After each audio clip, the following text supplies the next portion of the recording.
Well, I've always loved leverage, as Becky can tell you. I've always, respected leverage, but I've always loved it. But a country is a different thing. However, with that being said, the interest rates are at so low. I mean, the numbers are so low that, yes, this is a time to borrow, and to borrow long term, so that we can have the money and rebuild our infrastructure. We can have the money. We have things that we have no choice. Our military is very depleted, extremely depleted. People don't like to talk about it, but our military is absolutely depleted from all of the different things we're doing, and nobody knows where they are, who they're fighting. I mean, our people don't know anything. We have people that have no idea. They're in so many different locations. Nobody knows what's going on. But the word depletion is the word that keeps getting used. We have to fix our military. We have to take care of our vets. Our vets are leading a disaster. I mean, it's a disaster what's going on with our vets and the Veterans Administration. We have to fix our infrastructure. Our country's infrastructure is in horrible condition, worst condition it's ever been in. Bridges are in dangerous shape. I think 50% of the bridges are in actually dangerous shape. When you think of that, that's incredible, where they could fall. Roads, tunnels, hospitals. I mean, everything we have to fix. The airports. Our airports are like third world countries. You go into some of these beautiful airports. You go into Dubai and you go into different places throughout the world, and you see airports that are unbelievable, that we've never had in this country. And then you fly into LaGuardia, or you fly into LAX, or you fly into Kennedy. Any of them. You fly into these airports, it's like a third world country. So we have to fix our airports and our transportation system and our trains, which are, 100 years old. I mean, we have trains from 100 years ago. Those are the good ones. And you go to China and you go to these other places and you see, the bullet trains. You see these trains that go hundreds of miles an hour. So we need to fix our country. We've spent so much money in the Middle East, $4 trillion they're saying now, and that means we spent more than that. But we've spent all this money in the Middle East. And by the way, we are now further away from something happening in the Middle East than if we did nothing. Had we done nothing, we would have been in much better shape in the Middle East. We've spent $4 trillion and maybe even $5 trillion in the Middle East. And we are right now much further away. I mean, like not even close.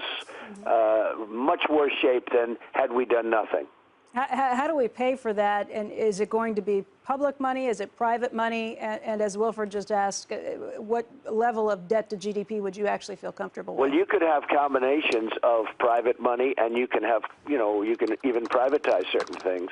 But basically, you're going out and you're borrowing money in the United States to rebuild your infrastructure. It would be infrastructure money. And maybe there's ways of giving additional credits to people that buy these bonds, but because frankly, the interest rate would be so low. That sounds a lot like Larry Summers. Normally you would say you want to reduce your debt, and I like to reduce debt too, as much as anybody. The problem is you have a military problem, you have an infrastructure problem, a tremendous infrastructure problem, and you have other problems. And also, the asset is your rates are so low. What's going to happen when the rates eventually will go up? And you can't borrow. You absolutely can't borrow because it's too expensive. It would destroy, our balance sheet, totally destroy the balance sheet.